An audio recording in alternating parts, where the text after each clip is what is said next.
வெள்ளை நிலவடிக்கும் வெள்ளை ராத்திரியில் கோதை ராதை நடந்தாள்.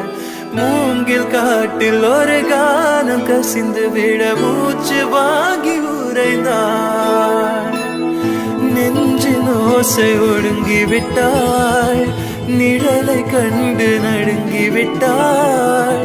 கண்ணு தேடி வந்த மகள் தன்னை தொலைத்து மயங்கி விட்டாள். தான் இருக்கின்ற இடத்தில் நீரையும் காணவில்லை. எங்கே எங்கே சொல் சொல் கண்ணெண்டும் கண்